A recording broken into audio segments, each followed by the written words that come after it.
क्या आपकी 3 मांगे हैं? देखिए, मौजूदा वक्त एजुकेशन डिपार्टमेंट में सुधार करने का प्रयास माननीय मंत्री कर रहे हैं, इसके लिए हम साधुवाद दे रहे हैं। लेकिन अभी जो हालिया उन्होंने कई चीजें की हैं, हम लोग का एक मुतालबा तो ये है कि नंबर 1 है, हम लोगों ने कई चिट्ठियां उनको दी हैं।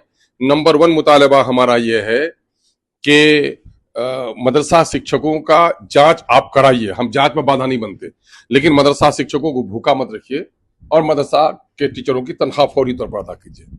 दूसरा मामला यह है कि टीआरई 4 के लिए जो आपने वो निकाला है, तो उसमें आपसे हमारी गुजारिश है कि आप उर्दू की पर्याप्त संख्या उसमें नहीं दी है। अरबी फारसी।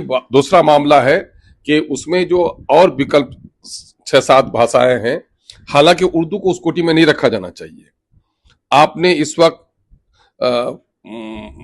फारसी को और अरबी को, मैथिली को और दूसरी जो और भाषाएं हैं, उन भाषाओं को जब आपने सम्मिलित किया है बिहार के पाठ्यक्रम में, तो फिर पाठ्यक्रम में शामिल करने से क्या ऊपर से जिन्नात और दिवा के पढ़ाएंगे लोगों को?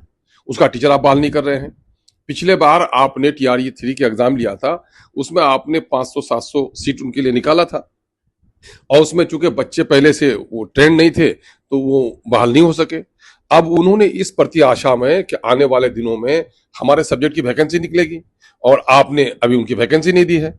दूसरी बात, अभी बहुत ही मोतबर स्रोत से मैंने मिला है, सूचना मिली है कि आपने फिर से वैकेंसी मांगी है तमाम डिस्ट्रिक्ट से, लेकिन आपने उर्दू और फारसी को छोड़ दिया है, ये फारसी और अरबी को छोड़ दिया है। तो ये तो मैं समझता हूं कि कहीं ना कहीं से ये मानसिकता काम कर रहा है कि वो सारे काम जिनका मामला जुड़ा हुआ हो अल्पसंख्यक से, उसको आप निगलेक्ट करते हैं। हालांकि भाषा किसी जात की, किसी मजहब की भाषा नहीं होती है।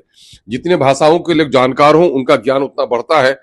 और फॉरेन रिमिटेंस के लिए अरबी भाषा का पढ़ना, अरब में हमारे लाखों लोग अभी काम कर रहे हैं, अरबी भाषा पढ़ के जाएंगे तो उनको इंसेंटिव मिलेगा, उनकी तनख्वाह बढ़ेगी। और आप क्या चाह रहे हैं? बिहार में तो भाई मानव संसाधनों का विकास ही सबसे बड़ी बात है। तो मानव संसाधन